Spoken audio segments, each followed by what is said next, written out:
C'est un feuilleton qui tient en haleine le monde du football depuis des mois maintenant. L'avenir de Kylian Mbappé. Le contrat de l'attaquant du PSG se termine le 30 juin prochain, courtisé par le Real Madrid depuis au moins 2 ans. Il a donné ce samedi son accord de principe pour une prolongation à Paris. Il manque plus que la signature. On en parle avec notre invité Daniel Riolo. Bonjour. Bonjour. Vous êtes spécialiste du football, journaliste pour RMC entre autres. Alors sportivement parlant, le Real Madrid reste le plus grand club du monde actuellement. Comment vous expliquez le choix de Kylian Mbappé? Parce que peut-être qu'on est entré dans une nouvelle dimension et que Mbappé sera un petit peu plus que l'attaquant du Paris Saint-Germain. Il y a beaucoup d'argent dans la négociation, mais il y en aurait eu également beaucoup au Real Madrid. Alors certainement que le Paris Saint-Germain en a mis plus, mais le PSG n'a pas mis que ça. Le PSG a peut-être mis quelque chose que le Real Madrid n'était pas prêt à céder, à savoir le pouvoir. Le Real est un club où les joueurs n'ont pas le pouvoir, l'institution est forte. Ils se sont toujours rangés derrière leur président. Et pour le séduire définitivement, je pense que les dirigeants du Paris Saint-Germain lui ont dit que ça allait être lui le patron et qu'il serait consulté au moment des décisions sportives. Et puis, il y a également cette histoire de contrat et de droit à l'image. On a vu à quel point Mbappé était attaché à ça au moment justement de la polémique qui est toujours ouverte entre lui et le président de la Fédération française de football autour des contrats d'image qui lient la Fédération française et les joueurs. Mbappé a ouvert une discussion qui n'avait jamais existé auparavant, à savoir que des joueurs peuvent décider de faire de la pub ou non, alors que les contrats ont été signés par la 3F. Et là, ces contrats d'image, le Real Madrid n'était pas prêt à tous les céder. On sait qu'il pouvait aller jusqu'à 50%, mais le Real contrôle l'image également des joueurs.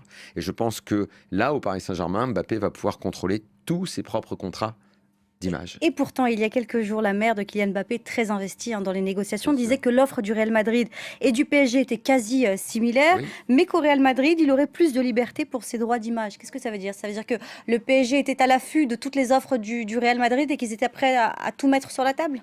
Alors, ce dont on est certain depuis le début, c'est que le PSG était prêt à tout. Et s'il y a bien une chose que c'est toujours difficile de savoir, il va rester, il va partir pendant 6 mois, ça fait feuilleton comme vous l'avez dit, et c'est souvent assez difficile d'avoir des informations. Alors on recoupe des petites histoires dans les entourages, mais s'il y a une chose que je crois à peu près comprendre dans le Paris Saint-Germain, c'est la mentalité de ceux qui y dirigent. Quand ils veulent quelque chose, ils ont du mal à obtenir sur le terrain, parce que le sport, ils ne le contrôlent pas encore complètement, et l'aléa sportif, ils ont du mal. Visiblement à trouver le collectif et à trouver sportivement la solution pour gagner. En revanche, là où ils sont très forts, c'est dans les négociations et dans les contrats. Et quand ils veulent quelque chose, ils l'obtiennent. Et c'est pour ça que l'année dernière, Messi, quand une porte s'est entrouverte, ils savent la défoncer, la porte. C'est comme ça qu'ils ont convaincu Messi. Et là, Mbappé, c'est pareil. Quand à un moment, quelqu'un hésite entre deux possibilités et que vous lui dites « avec nous, ce sera comme tu veux », généralement, la personne vient vers vous. Et pour ça, ils sont très très forts. Ils savent le faire. Il y a une réaction qui a fait beaucoup de bruit aujourd'hui, celle du président de la Liga. On va la voir peut-être à l'image, qui parle d'une insulte au football. Alors avant de parler de la dimension financière, c'est devenu une habitude, il faut le dire, hein, Daniel Riolo, presque une marque de fabrique. Kylian Mbappé fait attendre. Vous comprenez l'agacement, vous, du président de la Liga et peut-être aussi des supporters du Real qui se disent, voyez, c'est comme si on avait l'impression de se faire draguer, puis au final, il ne se passait rien. Les supporters du Real, pour commencer, je peux comprendre leur frustration. Ils n'ont pas l'habitude qu'on leur dise non. Le Real est un club à qui on dit oui et le Real est un club qui gagne. Tebas, il est dans son rôle. C'est le patron de la Ligue de foot espagnole. Il a vu partir Messi l'année dernière. Il a vu partir Neymar en 2017. Lui, il a intérêt à ce que son championnat, qu'il vend, parce que c'est aussi le vendeur du championnat d'Espagne, soit attractif. Et quand une star part... Ronaldo est également parti il y a 2 ans du Real. Quand une star part, il faut qu'il y en ait qui viennent. Ils ont pensé à un moment, il n'y a pas beaucoup de stars en ce moment vraiment dans le foot qui se détachent, mais il y en a une, le Norvégien Haaland.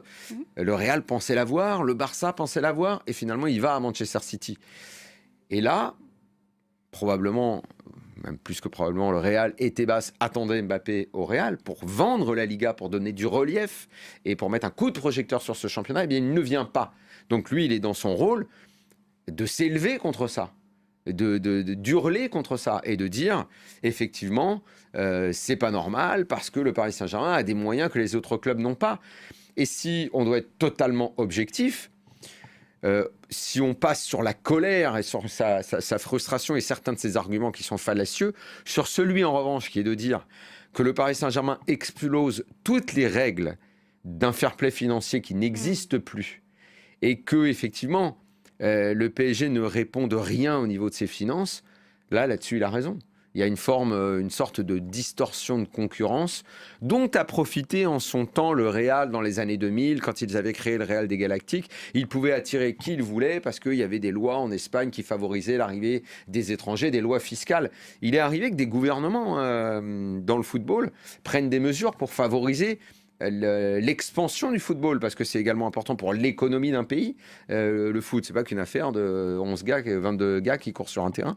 Et là, bah oui, la mauvaise, mais il a quand même raison sur le point que oui, aujourd'hui, il y a un problème parce que les clubs États sont des puits sans fond. Alors justement, vous parlez de puissance, le fait de prendre part aux discussions, le fait de donner son avis à 23 ans à peine, le fait de discuter directement avec Emmanuel Macron, Nicolas Sarkozy, c'est pas commun, est-ce que c'est déjà arrivé dans l'histoire du football? C'est rare, mais oui, l'exemple le plus flagrant, c'est celui dans les années 70 de Pelé, que le gouvernement brésilien ne voulait absolument pas voir partir, parce que c'était un joyau, c'était comme un monument dans un pays. En France, il y a la Tour Eiffel, et bien au Brésil, il y avait Pelé.